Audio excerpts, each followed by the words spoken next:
വയനാട് ഉരുൾപൊട്ടൽ ദുരന്തമുണ്ടായി 3 ആഴ്ച കഴിയുമ്പോഴും 119 പേർ കാണാമറയത്താണ്. തെരച്ചിൽ ഭാഗികമായി അവസാനിപ്പിച്ചെങ്കിലും മുണ്ടക്കൈ ചൂരൽമല പ്രദേശത്ത് ശുചീകരണ പ്രവർത്തനം നടക്കുകയാണ്. എസ് വിനേഷ് കുമാർ അല്പസമയത്തിനകം നമുക്കൊപ്പം ചേരും. എന്തായാലും അവിടെ തെരച്ചിൽ ഭാഗികമായി നടക്കുന്നുണ്ട് എന്നുള്ളതാണ്. ഭാഗികമായി അവസാനിപ്പിച്ചു എന്ന് പറയുമ്പോഴും എത്രയോ ആളുകൾ ഇപ്പോഴും കാണാമറയത്താണുള്ളത്. അവരെവിടെയെന്നുള്ളത് അറിയില്ല. ക്യാമ്പുകളിൽ കഴിയുന്ന ആളുകൾ അവർ വലിയ സങ്കടത്തിൽ തന്നെയാണുള്ളത്. വിനേഷിലേക്ക് പോകാം. വിനേഷ്, പുതുതായി അറിയാൻ സാധിച്ചത് ഈ ക്യാമ്പുകളിലുള്ള ആളുകൾ തങ്ങളുടെ വീടുകളിലേക്ക്, ചിലരെങ്കിലും വീടുകളിലേക്ക് മാറുന്നു എന്ന വിവരങ്ങൾ നമ്മൾ അറിഞ്ഞിട്ടുണ്ട്. അപ്പോൾ എങ്ങനെയാണ് വിനേഷ്, ബാക്കി കൂടുതൽ വിവരങ്ങൾ എങ്ങനെയാണ്?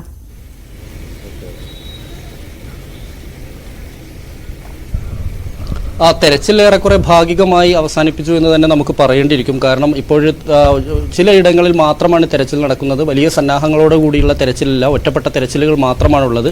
JCB മറ്റും ഉപയോഗിച്ചുകൊണ്ട് അവിടെയായി മണ്ണുകൾ നീക്കുന്നതും മറ്റും മാത്രമേ നമുക്ക് കാണാൻ കഴിയുന്നുള്ളൂ. പിന്നെ ആളുകൾ, അതായത് ഇവിടെ നിന്ന് മാറിപ്പോയവർ, ആ സമയത്ത് ദുരന്ത മുന്നറിയിപ്പ് ലഭിച്ചതിനെ തുടർന്ന് മാറിപ്പോയ കുറച്ച് കുടുംബങ്ങളെങ്കിലും ഉണ്ട്. അവർ തിരിച്ചു വരുന്നുണ്ട്. അവരുടെ വീടുകളിലും മറ്റുമുള്ള സാധനങ്ങളെല്ലാം എടുക്കുന്നുണ്ട്. ഒപ്പം തന്നെ ശുചീകരണ പ്രവർത്തനങ്ങൾ നടക്കുന്നുണ്ട്. അതുപോലെ ഈ ചൂരൽമല അങ്ങാടിയിൽ കുറച്ച് കടകളും മറ്റും അവശേഷിക്കുന്നുണ്ട്. ആ ചെറുപട്ടണത്തിലെ അവിടെ ആളുകൾ ശുചീകരണ പ്രവർത്തനങ്ങൾ, അവരുടെ വ്യാപാരികളും മറ്റും എത്തി ശുചീകരണ പ്രവർത്തനങ്ങൾ സന്നദ്ധ സംഘടനകളുടെ സഹായത്തോടു കൂടി ചെയ്യുന്നുണ്ട്. ഇത്തരം കാര്യങ്ങൾ മാത്രമാണ് ഇപ്പോൾ യഥാർത്ഥത്തിൽ നടക്കുന്നത്. ഇനിയും ലഭിക്കാനുള്ളത് 119 പേരെയാണ്. 119 പേരെ ഇതുവരെയും കണ്ടെത്താൻ കഴിഞ്ഞിട്ടില്ല. അവരുടെ മൃതദേഹങ്ങളോ ശരീരാവശിഷ്ടങ്ങളോ കണ്ടെത്തിയിട്ടില്ല. അതായത് ഓഗസ്റ്റ് 14 വരെയുള്ള DNA പരിശോധന കണക്ക് ഫലം അനുസരിച്ചാണ് ഇനി 119 പേരെ കണ്ടെത്താനുള്ളത്. ബാക്കിയുള്ള ശരീരാവശിഷ്ടങ്ങളും അതുപോലെ തന്നെ മൃതദേഹങ്ങളും കൃത്യമായി തന്നെ പരിശോധിച്ചതിൻ്റെ ഫലമാണ് പുറത്തു വന്നിട്ടുള്ളത്. ഇനി 119 പേർ ഔദ്യോഗികമായി കണ്ടെത്താനുള്ള കണക്ക് മാത്രമാണ്. ഒരുപക്ഷെ അനൗദ്യോഗികമായിട്ട് അതിൽ കൂടുതൽ ഉണ്ടാവാനുള്ള ഒരു സാധ്യത കൂടി നമ്മൾ കാണേണ്ടതുണ്ട്. കാരണം ഇതര സംസ്ഥാന തൊഴിലാളികൾ ഉൾപ്പെടെ തോട്ടമേഖലയിൽ ജോലി ചെയ്യുന്നുണ്ട് എന്നുള്ളത് എടുത്തു പറയേണ്ട ഒരു കാര്യമാണ്. മറ്റൊന്ന്, ഇവരുടെ പുനരധിവാസവുമായി ബന്ധപ്പെട്ടുകൊണ്ടുള്ള ചർച്ചകൾ നടക്കുന്നുണ്ട്. ആ പ്രദേശത്ത് തന്നെ അവരെ പുനരധിവസിപ്പിക്കണോ അല്ലെങ്കിൽ മറ്റേതെങ്കിലും ടൗൺഷിപ്പുകൾ സ്ഥാപിക്കപ്പെടേണ്ടതുണ്ടോ എന്നതുൾപ്പെടെയുള്ള കാര്യങ്ങൾ തന്നെയാണ്. ഇന്നലെ നമ്മൾ വ്യാപാരികളുമായി സംസാരിച്ചപ്പോൾ അവർ പറയുന്നത് അവിടെ തന്നെ ചൂരൽമല അങ്ങാടി തന്നെ റീകൺസ്ട്രക്ട് ചെയ്യണം, അത് പുനർനിർമ്മിക്കപ്പെടണം, അല്ലെങ്കിൽ നഷ്ടപ്പെട്ടത് അവിടെ തന്നെ നിലനിർത്തിക്കൊണ്ട് മുന്നോട്ട് പോകണം എന്നുള്ളതാണ് അവർ പറയുന്നത്. എത്രത്തോളം പ്രായോഗികമാണ് എന്നുള്ളത് കണ്ടറിയണം. കാരണം അവിടെ ഇനി ആളുകളില്ല. നിലവിലുള്ള ആളുകളെല്ലാം തന്നെ അവിടുന്ന് മാറ്റി താമസിപ്പിച്ചിരിക്കുന്നു. പുഞ്ചിരിമട്ടത്തെ ഒരു ഭാഗത്ത് മാത്രമാണ് പൊട്ടലുണ്ടായിട്ടുള്ളത്. ഈ പലയിടങ്ങളിലും വിള്ളലുണ്ട് എന്നുള്ളത് ഉൾപ്പെടെയുള്ള അതാണ് പുറത്തു വരുന്ന വിവരം. എന്തായാലും ഇനിയും ഇതുപോലെ തന്നെ ശക്തമായ മഴ ലഭിക്കുന്ന പക്ഷം ഇനിയും ഈ ഉരുൾപൊട്ടൽ പോലുള്ള പ്രകൃതി ദുരന്ത സാധ്യതയുള്ളൊരു സ്ഥലം എന്നുള്ള രീതിയിൽ അവിടെ ഇനി ജനവാസയോഗ്യമല്ല എന്നുള്ളൊരു നിലപാടിലേക്ക് സർക്കാർ എത്തിച്ചേരും എന്നുള്ള കാര്യത്തിൽ സംശയമില്ല. അങ്ങനെ വരികയാണെങ്കിൽ ചൂരൽമലയിൽ തന്നെ ഈ വെള്ളാർമല വില്ലേജിൽ തന്നെ വരുന്ന ഒരു സ്ഥലത്ത്, ഈ പ്രകൃതി ദുരന്ത സാധ്യത ഇല്ലാത്ത സ്ഥലത്ത് ഒരു ടൗൺഷിപ്പ് സ്ഥാപിക്കുക, അതിനാവശ്യമായ ഭൂമി കണ്ടെത്തുക, അവിടെ പള്ളിയും അതുപോലെ തന്നെ അമ്പലവും മറ്റുള്ള ചർച്ചും സ്കൂളുകളും മറ്റും സ്ഥാപിക്കേണ്ടതുണ്ട്. ഒപ്പം തന്നെ ആളുകൾക്ക് വീടുകൾ സ്ഥാപിക്കേണ്ടതുണ്ട്. അതിനാവശ്യമായ ഒരു തുക കേന്ദ്രത്തിൻ്റെ സഹായം തന്നെയാണ് പ്രധാനമായും പ്രതീക്ഷിക്കുന്നത്. അത് എത്രത്തോളം ലഭിക്കും എന്നുള്ളത് നമ്മൾ കാത്തിരുന്ന് കാണേണ്ട കാര്യവുമാണ്. ഒപ്പം തന്നെ ഈ ആളുകളെ ഇപ്പോൾ വാടക വീടുകളിലേക്ക് മാറി തുടങ്ങിയിട്ടുണ്ട്. പ്രധാനമായും ഈ ദുരിതാശ്വാസ ക്യാമ്പുകളിൽ ഉള്ള ആളുകൾ 3 പഞ്ചായത്തുകളിൽ, അതായത് ഈ മേപ്പാടി പഞ്ചായത്തിലും അമ്പലവയൽ പഞ്ചായത്ത് അതുപോലെ മൂപ്പനാട് പഞ്ചായത്തിലെ പല ഭാഗങ്ങളിലും വാടക വീടുകളിലേക്ക് മാറുന്നുണ്ട്. അതിന് ആളുകളുടെ സന്നദ്ധ സംഘടനകളുടെയും രാഷ്ട്രീയ പാർട്ടികളുടെയും ഒരു സഹായം കൂടി ഇവർക്ക് ലഭിക്കുന്നുണ്ട്. ഇത് തുടർന്നു പോകും. പക്ഷേ പുനരധിവാസ പ്രക്രിയ അത് ഇനിയും നമ്മൾ കാത്തിരിക്കേണ്ടി വരും. 2-3 വർഷം കൊണ്ട് മാത്രമേ അത് പൂർത്തിയാക്കാൻ കഴിയുകയുള്ളൂ എന്ന് തന്നെയാണ് ഇപ്പോൾ നമുക്ക് ലഭിക്കുന്ന വിവരം.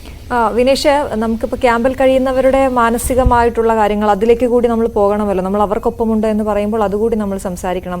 അവർക്ക് വേണ്ടിയുള്ള കൗൺസിലിംഗ് അടക്കമുള്ള കാര്യങ്ങൾ, ഒരു കുടുംബത്തിലെ ഒരാൾ മാത്രം അവശേഷിക്കുന്ന അങ്ങനെയുള്ള ആളുകളൊക്കെ ഉണ്ട്. അവർക്ക് കൂടുതൽ ആളുകളും അവരുടെ മറ്റ് ബന്ധുക്കൾക്കൊപ്പമൊക്കെ പോയെങ്കിലും ക്യാമ്പിൽ കഴിയുന്നവർക്കായുള്ള ഇത്തരത്തിലുള്ള പ്രവർത്തനങ്ങൾ അത് ഏത് രീതിയിലാണ് നടക്കുന്നത്? ഒപ്പം അവർക്കായുള്ള സഹായം അവിടേക്ക് ഇപ്പോഴും എത്തുന്നുണ്ടോ?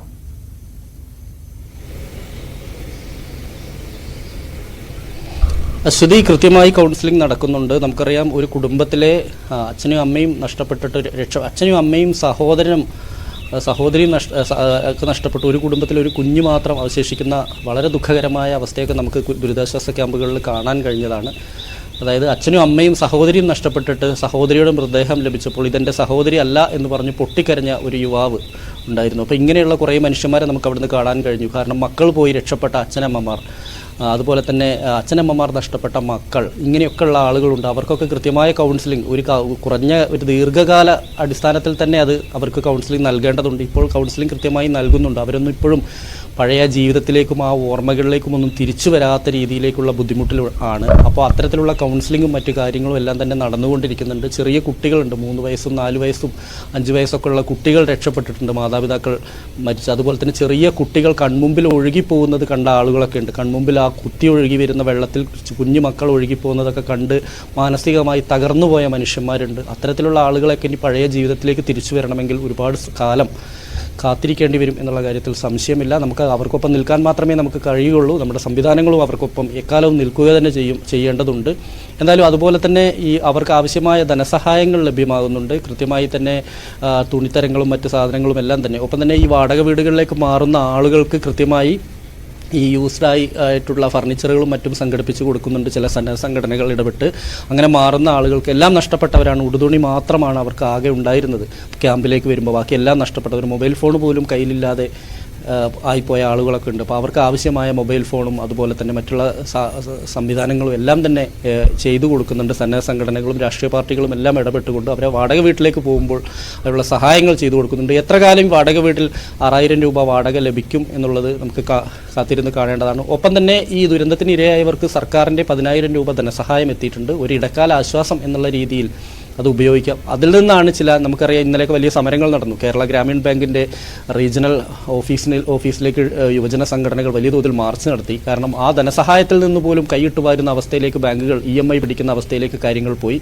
കാരണം ബാങ്കുകൾ സംസ്ഥാന സർക്കാർ മൊറട്ടോറിയം പ്രഖ്യാപിച്ചിട്ട് പോലും ബാങ്കുകൾ 6 മാസത്തേക്കെങ്കിലും മൊറട്ടോറിയം നിലനിൽക്കേണ്ടതുണ്ട്. അതെല്ലാം മറികടന്നുകൊണ്ടാണ് EMI പിടിച്ചത്. ആ പണം തിരികെ നൽകാം, ബുധനാഴ്ചയ്ക്കൊക്കെ മുഴുവൻ ആളുകൾക്കും പണം തിരികെ നൽകാം എന്ന് തന്നെ ബാങ്ക് ഉറപ്പ് നൽകിയതിനെ തുടർന്നാണ് ഇന്നലെ സമരം അവസാനിപ്പിച്ചത്.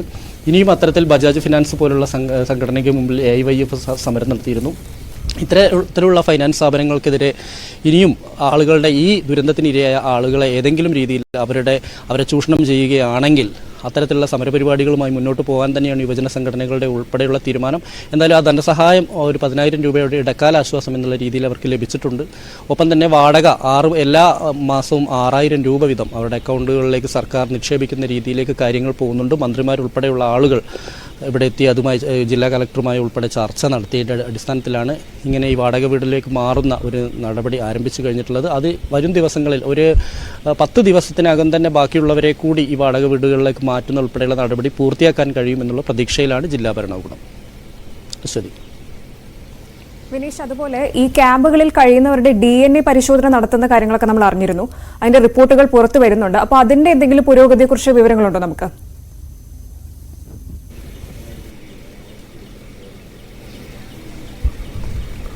DNA ഫലവുമായി ബന്ധപ്പെട്ടുകൊണ്ട് ഇതുവരെ നമുക്ക് വന്നിരിക്കുന്ന കണക്കാണിപ്പോൾ ഞാൻ ഈ നേരത്തെ സൂചിപ്പിച്ചത്. അതായത് ഇനി 119 ആളുകളെ കൂടിയാണ് തിരിച്ചറിയാനുള്ളത്, കണ്ടെത്താനുള്ളത്.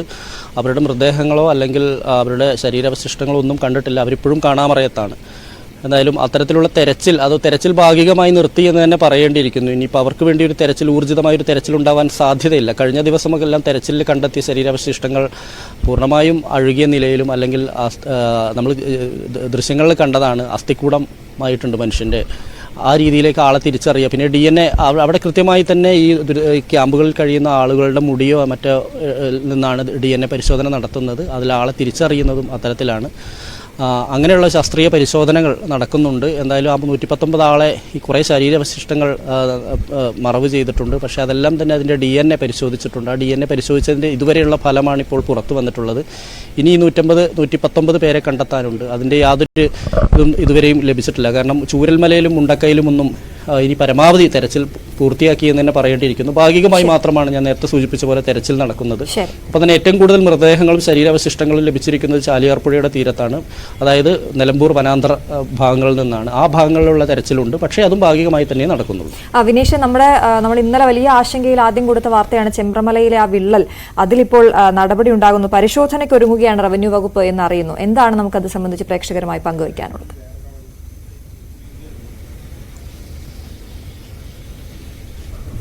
അശ്വതി, ചെമ്പ്രമലയിലുള്ളത് വലിയൊരു വിള്ളൽ തന്നെയാണ്. വൻതോതിൽ വിള്ളൽ ഉണ്ടായിട്ടുണ്ട്. അതിഭീകരമായ രീതിയിൽ തന്നെ, ഒരുപക്ഷെ ചൂരൽമലയേക്കാളും അതുപോലെ തന്നെ മുണ്ടക്കയിലും ഉണ്ടായ ദുരന്തത്തേക്കാൾ വലിയ ദുരന്തത്തിന് സാധ്യതയുള്ളൊരു സ്ഥലം കൂടിയാണ്. മാത്രമല്ല, അവിടെ കഴിഞ്ഞ കുറച്ച് കാലങ്ങളായി കുന്നമംഗലം വയൽ എന്ന പ്രദേശത്ത് ഭൂമി ഇടിഞ്ഞു താഴുന്ന സോയിൽ ക്രീപ്പിംഗ് പ്രതിഭാസവും അതുപോലെ തന്നെ സോയിൽ പൈപ്പിംഗ് പ്രതിഭാസവും കണ്ടെത്തിയതാണ്. അതുകൊണ്ട് തന്നെ ജനവാസയോഗ്യമല്ല എന്ന് അന്ന് centre for earth and science സ്റ്റഡീസിന്റെ റിപ്പോർട്ടെല്ലാം പുറത്തു വന്ന് നമുക്ക് ഓർക്കാം. അതിന്റെ തൊട്ട് മുകളിലാണ് വലിയ തോതിൽ ഈ ഫാത്തിമ പ്ലാന്റേഷൻ എന്ന് പറയുന്ന സ്വകാര്യ എസ്റ്റേറ്റിന്റെ അകത്താണ് വലിയ തോതിൽ വിള്ളലും ആ വിള്ളലിലൂടെ വെള്ളം ഒഴുകി വരുന്നതാണെന്ന ദൃശ്യങ്ങൾ സഹിതമാണ് നമ്മൾ പുറത്തുവിട്ടത്. ഇതേ തുടർന്നാണ് ഈ ജില്ലാ കലക്ടർ ഇത് സംബന്ധിച്ചുള്ള റിപ്പോർട്ട് എത്രയും പെട്ടെന്ന് പരിശോധന നടത്തി റിപ്പോർട്ട് ആവശ്യപ്പെട്ടിട്ടുണ്ട്. ജില്ലാ കലക്ടറുടെ നിർദ്ദേശത്തെ തുടർന്ന് തഹസിൽദാരെ നമ്മൾ കണ്ടിരുന്നു. തഹസിൽദാർ പറയുന്നത് ഇന്ന് തന്നെ അതിൻ്റെ ഒരു ഒരു തീരുമാനത്തിലേക്ക് എത്തും. അവിടെ കൃത്യമായി പരിശോധന നടത്തും. അതിന് ജിയോളജിയുടെ സഹായം തേടും. ഇന്ന് തന്നെ സംഘം പോവും. കൃത്യമായി അതിൻ്റെ വില്ലേജ് ഓഫീസറിൽ നിന്ന് റിപ്പോർട്ട് ആവശ്യപ്പെട്ടിട്ടുണ്ട്. മേപ്പാടി വില്ലേജ് ഓഫീസർ പോയി സ്ഥലത്ത് പരിശോധന നടത്തിയ ശേഷം അത് പ്രകാരമായിരിക്കും നടപടി. ഒപ്പം തന്നെ അവിടുത്തെ ആളുകളെ പരമാവധി ആ പ്രദേശങ്ങളിലുള്ള ആളുകളെ റീലൊക്കേറ്റ് ചെയ്യുന്നത് ഉൾപ്പെടെയുള്ള കാര്യങ്ങൾ ശുപാർശ ചെയ്യും.